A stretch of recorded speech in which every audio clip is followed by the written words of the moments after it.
సంవత్సరాల తరబడి ఎన్ని మందులు వాడినా మీ మోకాల నొప్పులు తగ్గట్లేదా? ప్రాణ పెయిన్ క్లినిక్ లో అత్యాధునిక చికిత్స. విజయ నిర్మల గారి మరణం తట్టుకోలేకే కేవలం కృష్ణ గారు ఆలోచించి హార్ట్ అటాక్ వచ్చేసింది అంటుంటారు. అంటే ఆమెని అసలుకి లేరు అనే మాట ఆయన డైజెస్ట్ చేసుకోలేకపోతున్నారు. ఎంత ట్రై చేసినా కానీ ఎవరి వల్ల అవ్వట్లేదు. ఆమె జ్ఞాపకాలతోనే బతికేస్తున్నారు. ఫొటోస్ చూసుకుంటూ ఇక్కడే ఉందని ఒక రకంగా చెప్పాలంటే మెమరీ కూడా లాస్ అయిపోయింది చివరి స్టేజ్లో అని. మేబీ ఉండొచ్చండి. అంటే అదంతా డీటెయిల్గా మెడికల్గా నాకు తెలియదు కానీ బట్ ఎవరికైనా it's a common sense thing. ఎందుకంటే లైఫ్ లాంగ్ నాకు విజయంలో అదే మా నాన్నకి బాండ్ కన్నా వాళ్ళ బాండ్ ఇంకా స్ట్రాంగ్. నాకు ముందు నుంచి నేను పుట్టక ముందు నుంచి దే టుగెదర్. సో నేనే 1 year ఇలాగా విరవిల్లాడిపోయాను. దే వర్ టుగెదర్ అంటే ఆల్మోస్ట్ ఇద్దరు లైఫ్ లైన్స్ ఇద్దరు. అవును. సో ఇట్ ఈస్ టఫ్ అండి, ఇట్ ఈస్ టఫ్. ఎందుకంటే వాళ్ళు ఎప్పుడు అటాచ్డ్ ఉండేవాళ్ళు. అది ఏ సిచ్యువేషన్లో ఉన్నా కానీ ఎప్పుడు ఒకళ్ళ సైడ్ ఒకళ్ళు వదులుకోలేదు. సో అలాగే ఇంకా వదులుకోవాల్సి వచ్చిందంటే I think that's not an easy thing to take as a human being. And maybe that is probably the reason also, one of the reasons. అంటే మీరు ఈ ఇంట్లోనే ఉన్నారు కాబట్టి ఆయన ఎలాంటి సిచ్యువేషన్స్ లో ఎక్కువ చూడాల్సి వచ్చింది మీరు? అంటే ఆయన ఎప్పుడు లేరండి. ఆయన నార్మల్గా ఎప్పుడు ఎలా స్టూడియోకి వెళ్తారో వస్తారు, ఆయన లంచ్ చేస్తారు ఉంటారు, అదే ప్రోగ్రామ్స్లో ఉండే ఆయన. ఎప్పుడు ఒక ఫస్ట్లో ఆబ్వియస్లీ అందరూ కొంచెం డౌన్ అయ్యారు, బట్ అక్కడి నుంచి ఇంకా అంతే ఆయన life, he was living his life. ఆయనకు నచ్చింది తిన్నారు, మంచిగా స్టూడియోకి వెళ్ళి వచ్చేవారు, అందరు పిల్లల్ని మహేష్ అన్నని అందరూ కలిసి వచ్చేవారు. సో ఆ పాయింట్లో నేను కూడా I was going out and coming. నేను నా స్క్రిప్ట్లు పిచ్చింగ్ స్టేజ్లో ఉన్నాను. అంటే లాస్ట్ ఇంకా మా నాన్నమ్మ గారి తర్వాత ఆయన ఇంకా అడిగేది నవీన్ ఏం చేస్తున్నాడు. ఎందుకంటే వాళ్ళు మాట్లాడుకునేవారు కాబట్టి తెలుసు నాన్నమ్మకి నేనంటే ఎంత ఇష్టం అని. సో ఇది కూడా ఇంకొక అన్ఫార్చునేట్. ఇది జస్ట్ సత్య సినిమా ఓకే అయింది, ఓకే అవుతుంది. నా సినిమా స్క్రిప్ట్ కూడా ఓకే అవ్వబోతుంది. ఒక 1 week టైం చెప్దామని అనుకున్నా. సరే అయ్యాక చెప్దాం, కన్ఫర్మ్ అయ్యాక చెప్దాం. ఇలా మాటలు వింటుండే వాళ్ళు ఏమన్నా కాంట్రాక్ట్ అయినా సైన్ చేస్తే చూపిద్దామని అనుకున్నా. He passed away before that. So but నాకు I think they are watching me from above. డెఫినెట్గా ఇది ఒకటి అందరూ సిల్లీగా అనిపించవచ్చు, బట్ ఇట్ మెంట్ సంథింగ్. నాకు ఈ ఎత్తైతే సత్య ప్రెస్ కాన్ఫరెన్స్ అయిందో, నేను తేజు అక్కడ ఆల్సబా కెఫేకి వెళ్ళాం. కాన్ఫరెన్స్లో ఒక సంతోషం. అంటే మేము used to hang out there కెఫేలో. అక్కడే గ్రిల్ చికెన్ తిని చాయ్ తాగి మేము జిమ్ చేసే టైంలో అక్కడే రెగ్యులర్గా హర్షిత్ ముగ్గురు అక్కడ కూర్చునేవాడు. సో ఒక మెమరీగా నాస్టాల్జియాగా అటు వెళ్ళాం మొన్న రీసెంట్గా. ఎవరికి ఏం సెక్యూరిటీస్ లేదు, అలాగే వెళ్ళిపోయి కూర్చున్నాం, చాయ్ తాగుతున్నాం. జస్ట్ యూట్యూబ్లో కామెంట్ సెక్షన్స్ చూస్తున్నాము. జస్ట్ ఒక 5 minutes కూడా కదా, 2 minutes ఫుల్ ఎండ, వర్షం పడింది. 2 minutes వెళ్ళిపోయింది. 2 minutes తర్వాత మళ్ళీ వర్షం లేదు. అప్పుడే చూసుకున్నాం. అప్పుడు తేజ్ చూసి చెప్పాడు, నీకు బ్లెస్సింగ్స్ రా పై నుంచి ఇది 100% అన్నాడు. చెప్పా కోఇన్సిడెన్స్ ఏమో, బట్ నేను బ్లెస్సింగ్ అని అనుకుంటా. బికాస్ నేను మరీ అంత లాజికల్ ప్రాక్టికల్ పర్సన్ కూడా కాదు, కొంచెం ఇమోషనల్. నేను నమ్ముతాను, 100% నమ్ముతాను. అంటే ఒకవేళ నిజంగా ఎగ్జిస్టెన్స్ లేకపోయినా అలా ఎవరు ప్రూఫ్ చేయలే కదా. ఎప్పుడు ఎప్పుడు మనకు ఎనర్జీస్ అనేది ఉంటుంది, మన ఆరా అనేది ఉంటుంది డెఫినెట్గా. And out of body experiences, soul, spirits, ఇవన్నీ it must be a thing అని నేను నమ్ముతాను. ఉంటే బాగుంటుంది, ఈ వరల్డ్ ఇంకా ఇంట్రెస్టింగ్గా ఉంటుందని నాకు ఫీలింగ్.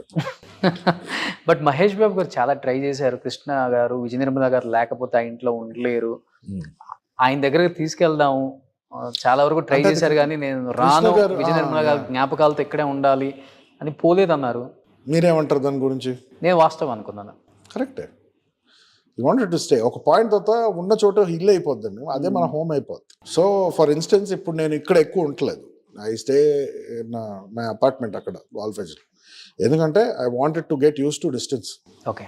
సో రేపు ఆ డిపెండెన్సీ నేను ఇక్కడ వచ్చి రోజు వచ్చి కలిసేసి వెళ్తాను మా గ్రాండ్ పేరెంట్స్ని. బట్ నాకంటూ ఒక హౌస్, నా పెట్స్, నేను కేర్ టేకర్, మేమే ఉంటాం అక్కడ ఇంట్లో. సో కొన్ని రోజులు కొత్తగా అనిపించింది. ఇప్పుడు ఏంటంటే ఎప్పుడైతే వర్క్ అయిపోతుందో ఇంటికి వెళ్ళిపోవాలి మళ్ళీ. It's a small apartment, but I'm very happy apartment, అది నా ఇల్లు. సో ఇప్పుడు నాకు ఒక sense of living, sense of attachment. ఈ హోమ్ ఇంటికి వచ్చాక నాకు కెరీర్ స్టార్ట్ అయింది మళ్ళీ. సత్య అనేది రావడం, ఇవన్నీ రావడం, every good thing happened in that house. So ఆటోమేటిక్గా ఒక అటాచ్మెంట్ వస్తుంది. దిస్ ఇస్ జస్ట్ 1-2 years ఉన్నాను అంతే. ఆయన ఇక్కడ కొన్ని కాలంగా ఉన్నారు, అంటే ఇక్కడ ఉన్న మనుషులు కూడా అలవాటు అయిపోయారు. Minimum 40-45 years. ఈజీగా అంటే చెన్నైలో ఉన్నప్పుడు కూడా, హైదరాబాద్లో అన్ని కలిపిన it's almost 40-45 years they were together. అంటే ఫ్యామిలీ అంతా ఎక్కువ ఎమోషన్స్, బాండింగ్స్, అటాచ్మెంట్స్ ఎక్కువ మీ అందరికి. మహేష్ బాబు గారు ఫ్యామిలీ కావచ్చు, ఈ ఫ్యామిలీ కావచ్చు, వాళ్ళు ఎక్కువ రావటం ఇక్కడికి, కృష్ణ గారిని, విజయ నిర్మల గారిని ఎంటర్టైన్ చేయటం, వాళ్ళతో ఫ్యామిలీతో స్పెండ్ చేయటం, లంచ్ చేయటం, ఈ ఇల్లు ఫొటోస్ అంతా చూసాం అందరం కూడా. అండ్ విజయ నిర్మల గారు పోయిన తర్వాత కృష్ణ గారికి ఎలా ఉండేది ఆ ఫ్యామిలీ నుంచి సపోర్ట్ ఇక్కడికి రావడం? కలిసేవారండి రెగ్యులర్ వచ్చి, ప్రియాక్క వచ్చారు, మంజులక్క వచ్చారు, మహేష్ అన్న వచ్చారు, రెగ్యులర్ గా కలిసేవారు. ఇన్ఫాక్ట్ ఆయన వెళ్ళేవారు, అందరిని చూసేసి పిల్లలు వాళ్ళ మా గ్రాండ్ సన్స్ వీళ్ళందరినీ కలిసేసి వచ్చేవారు. రెగ్యులర్ ఆయన ఎవ్రీ టైం రెగ్యులర్ టచ్ లో ఉంటారు ఆయన. ఇప్పుడు కృష్ణ గారు కూడా పోయారు, ఇప్పుడు ఎలా ఉంది ఈ ఫ్యామిలీతో అటాచ్మెంట్? ఇప్పుడు అంటే నేను మా నవీన్, మా తమ్ముడు, మేము మాట్లాడుకుంటాం ఎప్పుడు కలిసినా, అప్పుడప్పుడు ఫోన్ టెక్స్ట్ లో మేము మాట్లాడుకుంటుంటాం. ఏంటంటే ఇప్పుడు this is a time to work. So నేను గత ఒక 2-3 చెప్పాను కదండి, 2-3 years I didn't come out, ఎవరిని కలవల. సో నాకు పర్సనల్ గా చాలా మంది దగ్గర దూరం ఉన్నాను అంటే జనరల్లీ వరల్డ్తోనే. ఇప్పుడు ఐఎమ్ కమింగ్ బ్యాక్ వర్క్ తర్వాత, I'm good, I'm healthy, coming back ఇప్పుడు అంతా. సో ఇప్పుడు మెల్లిగా అన్ని, ఇప్పుడు షార్ట్ ఫిల్మ్ అయ్యాక అందరికి చూపించి నెక్స్ట్ వస్తే I wanted to show, if Mahesh అన్నని కలవాలన్నా కూడా I want show something that I did. ఒక ప్రోడక్ట్ చేశాను, వచ్చానంటే they will also feel good. Okay ఇతను అలాగ వదిలేదు, is on to something. Okay, at least ఆ రెస్పెక్ట్ అయినా ఇవ్వాలి. One question I should ask to you Naveen, ఎందుకంటే మీరు అన్నారు బాండింగ్స్, అటాచ్మెంట్ చాలా ఎక్కువ ఈ ఫ్యామిలీలో, ఘట్టమనేని ఫ్యామిలీలో. అలాంటిది కృష్ణ గారు చనిపోయిన తర్వాత మీరు అన్నారు ఇంట్లోకి వచ్చిన ప్రతి అమ్మ కూడా నన్ను అమ్మలాగే చూసుకున్నారు, అలానే పెంచుకున్నారు అని. లాస్ట్ మన మూడో ఆమె రమ్య రఘుపతి గారు ఒక వీడియో రిలీజ్ చేశారు, ఒక ఇంటర్వ్యూ ఇచ్చి ఒక వీడియో రిలీజ్ చేశారు, వైరల్ అయిపోయింది. అంటే ఎలా బతికారు ఆయన, ఒక సూపర్ స్టార్, ఒక మహేష్ బాబు తండ్రి, ఆయన లెగసీ అసలు ఏంటది అనుకునే వాళ్ళకి క్వశ్చన్ మార్క్ అయిపోయింది ఆ రోజు. అంటే ఇక్కడ బాడీ ఉంది, ఆమె 12కి కృష్ణ గారి దగ్గర ఎవరు లేరు, దీపం వెలిగించడానికి ఎవరు లేరు, ఇక్కడ 1 o'clock ఎవరు లేరు, 2 o'clock ఎవరు లేరు, 4 o'clock ఎవరు లేరు, 5 o'clock ఎవరు లేరు. చూడండి గంటకి చూపిస్తానే ఉన్నారు, చూడండి హాల్ అంతా చాలా ఎంటీగా ఉంది. అంటే ఇక్కడ ఒక పర్సన్ కూడా లేరు, కనీసం ఆయనకి ఒక దీపం ఆరిపోయినప్పుడు దీపం పెట్టడానికి, కడ్డీలు ముట్టించడానికి ఎవరు లేరు. ఇది ఆయన పరిస్థితి, ఇది వాళ్ళు చూపించే ప్రేమ, ఇది వాళ్ళ ఆప్యాయత. మామయ్య గారు అంటే నాకు ఒక ప్రేమ ఉంది కాబట్టి నేనుండి, నా కొడుకుండి ఇలా ఇక్కడ ఇవన్నీ చూసుకుంటున్నాం అని. దాంట్లో వాస్తవం ఉందా? వాస్తవం అది అంటే 2 యాంగిల్స్ ఉంటాయి. ఎందుకంటే Ramya was also good friend, and ఆ టైంలో it was a very complicated situation అప్పుడు. సో అలా ఎవరు లేకుండా లేదు, మధ్యలో ఎవరైనా సరే అందరూ ఇక్కడ పెద్దోళ్ళు ఉండేది, ఇంట్లో కేర్ టేకర్స్ ఉన్నా కూడా 1 hour పడుకొని వస్తారు చేస్తుండే. ఐ థింక్ ఆ ఫైట్లో మరి ఐ సా ద వీడియో, ఒక్కసారి చూశాను. అంటే ఆ టైంలో నేను ఎక్కువ ఓవరాల్ గా చెప్పేసింది, అనాథ శవంలా వదిలేసారు దీన్ని, ఇది కృష్ణ గారు.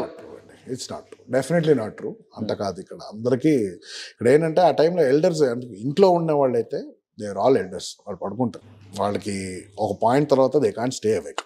సో కేర్ టేకర్స్ ఉన్నారు, వచ్చి దీపం వెలిగించడం కానీ జరిగేది వెళ్ళారు.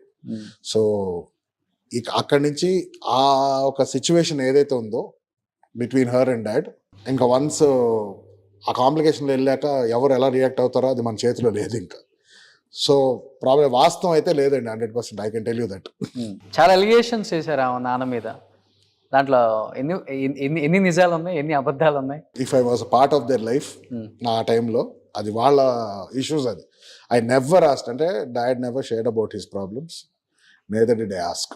నేను అడగను, తీసుకోండి, ఎందుకంటే వాళ్ళ personal. She never shared her problems with you, అంటే ఒకే ఇంట్లో ఉంటున్నారు కాబట్టి. ఎప్పుడు అలా కాదు, ఎప్పుడు లేదండి. అంటే నేను తను ఉన్నప్పుడు క్యాజువల్గా బాగానే మాట్లాడేవాడిని, వచ్చి ఎప్పుడు ఎలా ఉన్నాం, ఏం జరుగుతుంది, ఫ్యామిలీ బేసిక్ కర్టసీ అయితే మాట్లాడాలి. ఒక మనిషి ఉన్నప్పుడు మాట్లాడతాం అంతే, దాంతో డీప్ ఉండేది కాదు. ఇంకోటి, నేను వన్స్ ఇంకా బయలుదేరానంటే పని మీదకి వెళ్ళిపోతాను నేను. సో మాక్సిమం అందరూ ఓకేనా, వాళ్ళగా ఏమన్నా వచ్చి నాకు చెప్పాలంటే చెప్పచ్చు అంతే. నేనుగా వెళ్ళి ఒకసారి అడుగుతాను, ఇట్స్ దేర్ చాయిస్. రమ్య నాకు ఎప్పుడు అలాంటి డిస్కషన్స్ రాలేవు ఎక్కువ. మాక్సిమం వర్క్ గురించి ఏమైనా వస్తుంది, ఏమైనా ప్రాజెక్ట్స్ గురించి వస్తుంది, సమ్ జనరల్ టాపిక్స్ ఏదో ఉండేది అంతే. సో ఆ విషయం మీద allegations I think it's between them. పబ్లిక్గా రావడం కాబట్టి ఓపెన్ అవుతాయి. ఇప్పుడు మొన్న కూడా దీపం దగ్గర కూడా probably there some truth to it, some truth లేదు అక్కడ. అది జస్ట్ పర్స్పెక్టివ్. అది ప్రాబబ్లీ ఆ కోపంలో కానీ she probably would have reacted that way.